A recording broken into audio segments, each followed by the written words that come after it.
So I'm off to see Asoy, the Super Playboy. It seems dark in here, doesn't it? Yeah, I'm about to go see my co-worker from back in the days, my mechanic, my #1 mechanic. You give him a sandwich, that's wrap. You ain't getting no more work done. So, see you guys in a second. I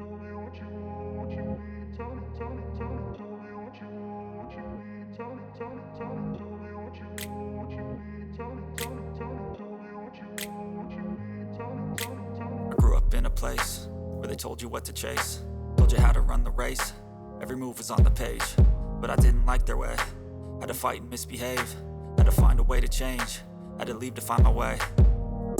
Caught up in a daydream, I beat my mind up there almost daily. It's how I pass time, no opinions safely. It's how I understand what I want in this place, see. Cause everybody wanna tell you bad things, what could go wrong, what fame brings. But success is a finicky thing, and if you ain't sure, no, it'll never be. I don't wanna let myself down, myself down. I don't wanna let myself down, myself down.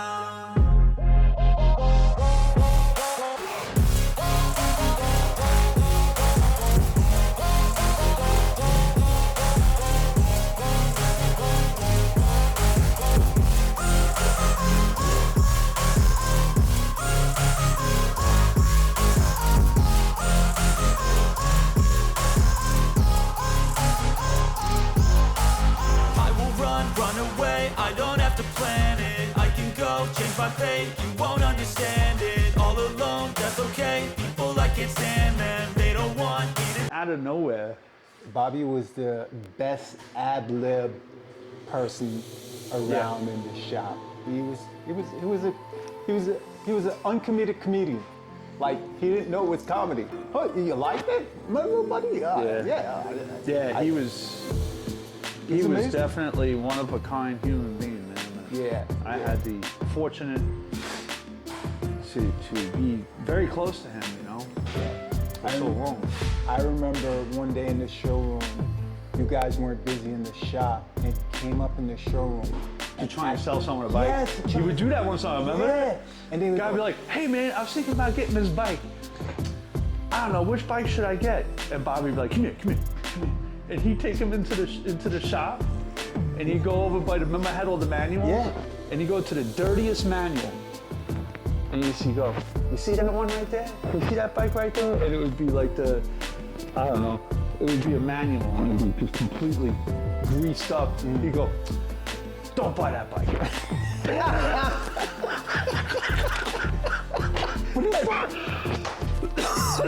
Mrs. Budweiser. Yes, oh my goodness. Mrs. Budweiser, how about Dirty Gertie? You remember Dirty Gertie, the sea witch? No, that goes back, that's before I was there. So that has to go back to... Dirty Gertie came around when you were there. Mid-90s and up? Yeah. Really? Yeah. More of the slut? Yeah, Dirty Gertie. El Condren. El Condren. El Lundgren. Miss Budweiser. How about what's the guy Quinn used to sell the El Guado? I think it'd be better. Yeah, he put the jet skis. Yes. They were shipping them out. Shipping them out. Making money. Oh yeah. Tell them how many skis we sold a year, how many doo-doos we sold a year in the peak. 900 sea-doos in a season. I'd probably build at least 7 or 8 of them in a row at the warehouse. Tell them what sea-doos did to you. Oh, I don't know. They drove you crazy, right? Oh yeah, they did. But wait, you were ready to quit? Nah. You were like, Chris Lewis tried to kill me.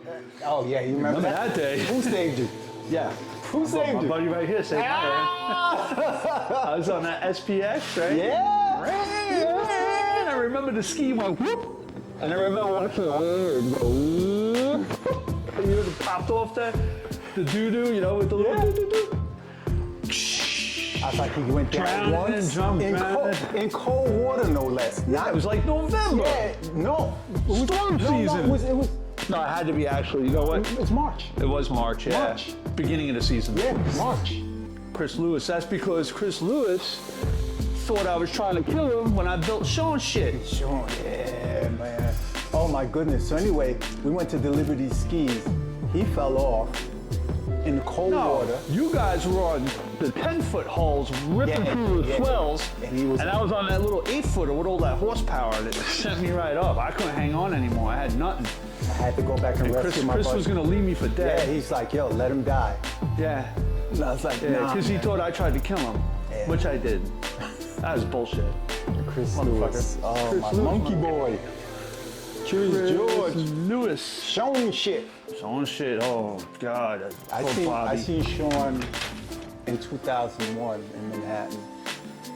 I went to see him and speak with him and stuff like that about some business, but they didn't end up helping me out, even though they wanted to. Was gonna open up a dispensary in Harlem. So Sean? Yeah. Really?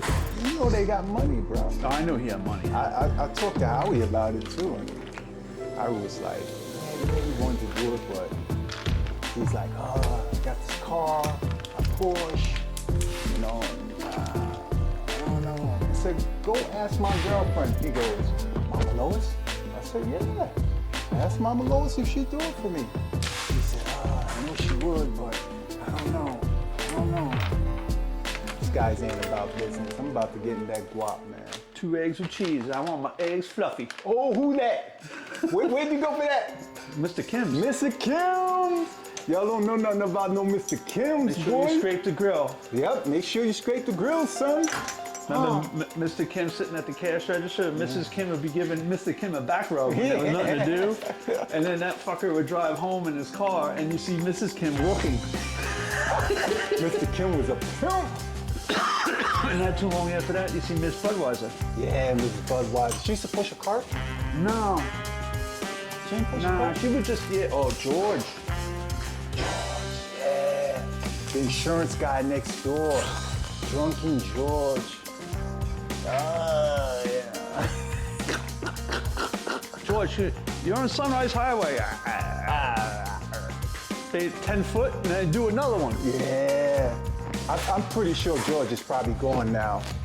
I would definitely say so, yeah. His liver had to give up. Something had to give up. You know Guap's police now, right? I know. I have his clipboard here. Guap? I got his clipboard, yeah. One of these clipboards I got around here, it's his old one. You got everything, man. Guap's mad cool. I don't know where it is right now, but I got it.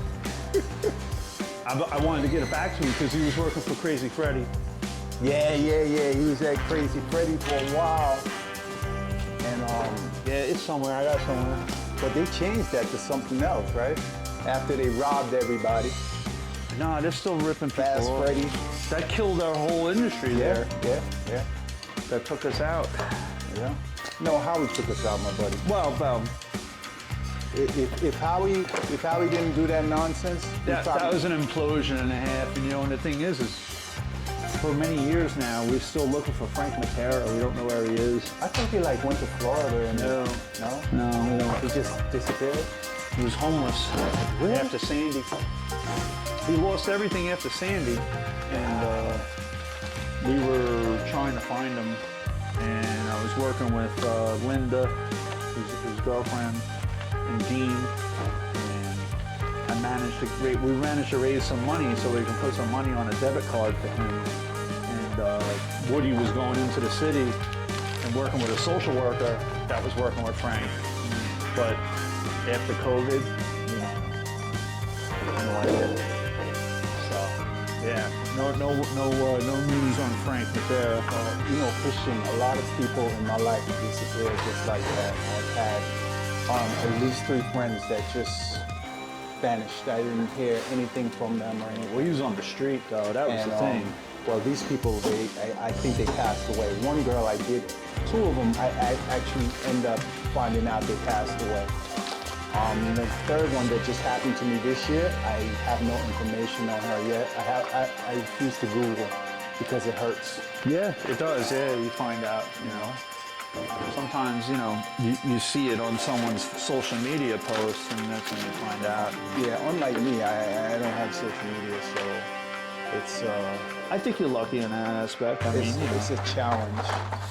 but the thing is, the benefit to social media is the fact that we do have an Extreme Motorsports page dedicated to Extreme Motorsports, and that's where we all dig everything up and we put all the pictures up. You know, shop pictures. You know, remember this guy? Remember that customer? There's always some sort of story to go with it. Yeah, like I walk in Karate Bob and his antics, and Vito Cerrone. Oh, Vito's still around, man. He is. Vito's still doing. Skip just saw him not too long ago. Okay, yeah. Vito was a trip, man. I remember. Were you there? All right. Oh no, you weren't there. What year did you come to the shop? I was at. It's weird. I was at the Harley shop. And Keith, when Keith Fulner was working, Keith Code. Yeah. So he had Lucky Shit, remember Lucky Shit? Lucky Shit, yep. So, Psych Doctor. Psych Doctor. That was his old bike, I think. Yeah, I thought about the Psych Doctor the other day, my buddy. He pops up, no, he's on Facebook. Yeah? Yeah, he's on Facebook, yeah. Wow. Yeah, crazy, right? Yeah. So, I know, Psych Doctor, Lucky Shit, so Keith, so I'm gonna say 95-ish. Shred days, the shreds. Okay. Yeah. No. Cranking out shreds. Okay. Oil water cools. Okay. Well. ZX11s. All right. So Michael Black. yeah. So what happened? So you were 95. Remember Junior? Yeah. You were 95. So let me put this down. It's getting heavy. So who was the other salesman? It was Derek, right? You and Derek. Before it was just Coked up Partsman, Howie, Lucky Racer, right? You, all right. Chris Lewis, motherfucker. So in when we took over after Orient, it was me, Chris, Ricky, you, Bobby. Rob Crutchman. Then Kruk came in. What butt-fuck Kruk? I have the picture of him sleeping in the box. Butt-fuck Kruk. That's pretty much it. Yeah, that was the family right there. And then we had, Mike came along. Oh, and then Ill Phil. Oh my God! Jesus. You gotta talk about Ill Phil, my buddy. I don't have it in me with that right now. This little Italian dude was off the The only chain. story about Ill Phil. Yo, Phil Cantone. you know, First day, all right, basically first day at Extreme, he showed up with the MMI shirt. Look at my farmer's tan, all rolled up, looking all chiseled. By the time we had away with him, which probably took about a couple of months, he was ready for South Oaks. you drove me crazy. Remember we'd be in the warehouse and we'd be in the shop and we would time, like, all right, let's call Phil. Phil, you got to pull such and such. And then we would count, like in our head, we would count how many footsteps for him to get to the other side of the warehouse. And then we call the warehouse again. We used to give him bullshit VIN numbers to pull. Oh, yeah. Just on purpose. Yeah. Oh my gosh, he was definitely ill. One time we were inside the thing. He ended up with that old chick because her husband was killed in 9/11, and she just got a mad amount. She got all that money, and then there was we built that jigsaw that we had on the podium, and I remember, this is a guy that we ravaged, who completely went from like the gutter Back to the mountaintop. coming in with his old sugar mama, and she bought him that bike. Yeah. And then he started his own bike shop in Belmore, PC Customs. So for you guys that don't know, right? Extreme Motorsports was in Freeport, New York. And that's where I worked, right? And we used to build these one-off custom bikes. And we used to put them on a podium in the middle of the showroom floor. And, we would up the price, obviously. Yeah, but they wouldn't last. They would sell right away. Every time we did a custom bike, they were gone. See you later. This was Extreme Motorsports 001. Extreme Motors, if it was a Kawasaki, a Suzuki. But who had the baddest bikes in the realm? We did. Who had the baddest? You had the taste. Remember, we would take a complete bike, strip it down. Exactly. Brand new bike, strip it down, polish the frame. Or powder coat it. Yeah. He used to build all my bikes. They didn't even hit the street. They come out the warehouse, strip them down, send the motor to Orient Express where we are right now, get the motor done, he'd put the bike back together for me, and I'd be out for the summer fresh to death and have one of the fastest, sneakiest bikes on the road. And one thing that we used to always say is, right, a lot of people can ride, but you gotta have a gangster motor. Got to have a gangster motor. If you don't have a gangster motor, you ain't winning no races. Well, then they had the freaks too. You had the you had the freak bikes. the KX that put everybody in the hospital. Oh, the Killer Cow! That was my 2000 Killer Cow. Yeah. Let me tell you, I had it. That was a pro circuit pipe. And a drag kit, I swear, nothing else. Yeah, we had a and it put Jerry for Jesus in the hospital? Put Jerry for Jesus in the hospital. Jesus couldn't help you when you got on the Killer Cow, El Diablo. That's the Killer Cow, El Diablo. That's what it was called. Who did it put down? Chris Lewis first. Oh yeah, Chris right? got him. Chris Lewis first. So we used to race our own dirt bikes, right? Like, you know, amongst us. And one of my friends, Chris Lewis, that worked at the shop, we call him Monkey Boy. He got on my bike and I told him, yo, my bike is extremely fast. It just loves to spit people off. He's like, y'all don't know how to ride. Y'all don't know how to ride. Give me that. Gets on the bike, we're doing this circuit going around, and the bike spits him off. And I'm behind him. We always had this intense rivalry. I used to want to kill him, right? And when he fell, even though it was my bike, I think I was on the quad, I ran him over. When he fell on the ground, I ran him over. Oh, Christian, come here, Christian. Christian, you gotta remember this. Was you there when I killed Chris Lewis, when I put him under? I made him pee his pants? Oh. How about when Howie put the bullet in the floor? Oh, he almost shot me. You want to talk about almost getting killed? He almost shot me. I know, yeah, I remember. Ding, bing, bing, bing. Yeah, I said to him, I said, Howie, you don't play with guns. He said, oh, I ain't got no bullets in it. Shh. Right next to me. Pow! Yeah. Wasn't it click, click, pow? Yeah, click, click, pow. He's like, oh, I must have forgot one. No, it wasn't oop. That was like, what the F? Yeah. That was crazy, man. You can't give cokeheads guns. Not that cokehead. Not that cokehead. I'm telling you. Can you imagine that? Giving the guy like that a gun? Unbelievable. We used to have that didn't make any sense. We used to have these insane rivalries. We used to ride jet skis and try and kill each other on these jet skis. And mind you, these were customer skis most of the times. They weren't even our first ones. No. And then when we smash them up and put a hole in the hull, we take him to Stormy Normie. Stormy Normie? Yeah, Stormy He's Normie. down there in Florida. Yeah, Florida. Yeah, he told me, he said he's on Facebook too. He said the worst thing he ever did was to sell his place and move to Florida. He said he should have rented it out. Yeah. And then move and then see how it was. And then if he didn't like it, come back up. And that's, you know, I went down there and visited him and stuff like that, man. He was so happy to see me, you know. And that's how I ran into Jerry for Jesus, because this is right around the corner from Normie's spot. Normie ended up selling all his skis and stuff because the business just wasn't. Churches, I'm saying. Greater Mission Church with the katana. Yeah. Remember that guy? Yeah. Please don't hate me. And Bobby be like, I don't hate you. I hate your motorcycle. Can of tuna. You remember that guy?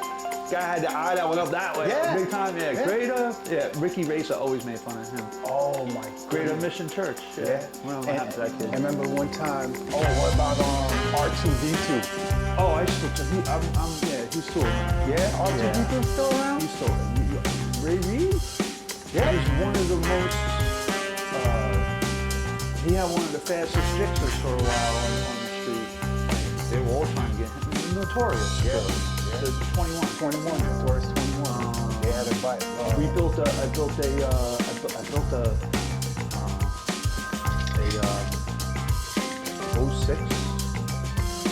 I built a Jason Motor. Like everybody like, that's the super bike. That's the super bike.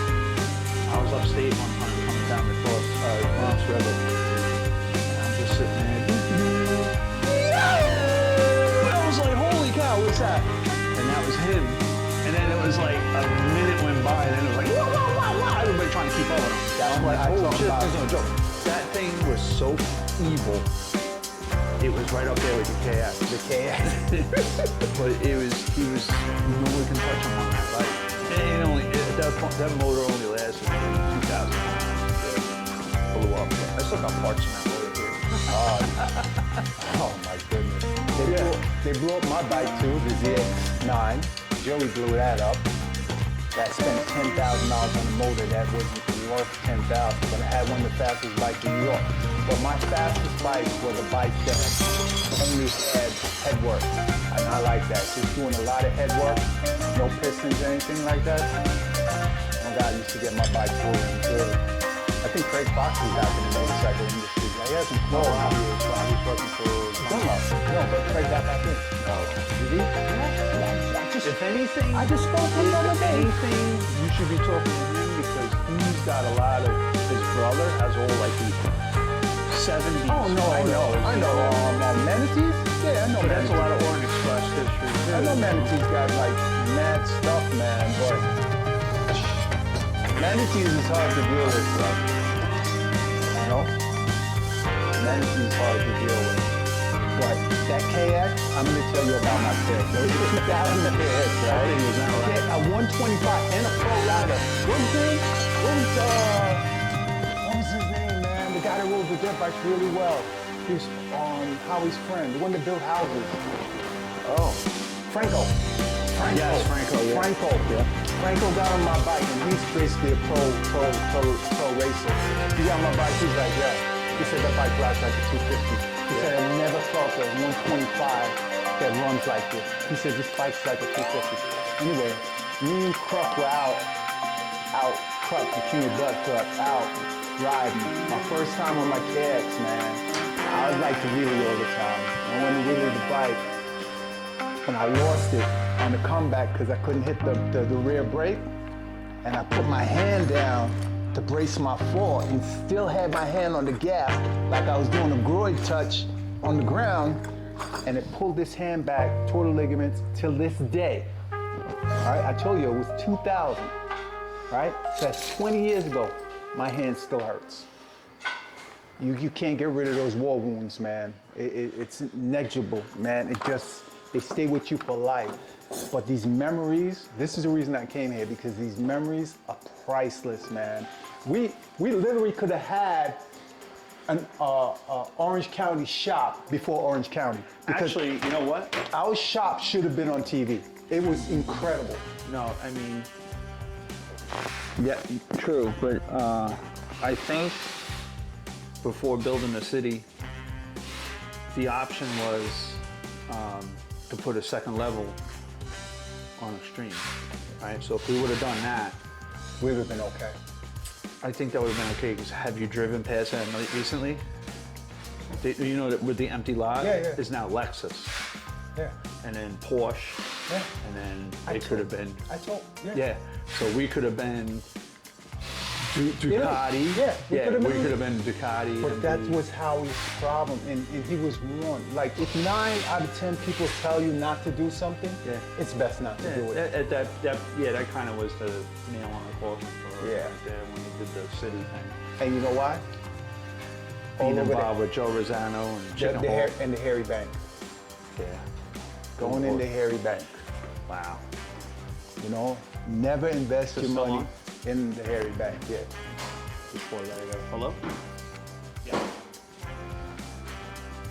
So, this is life, you know. This is how life goes. You take chances in certain things you have to research when you're investing your money and your time and figure out what's best for you.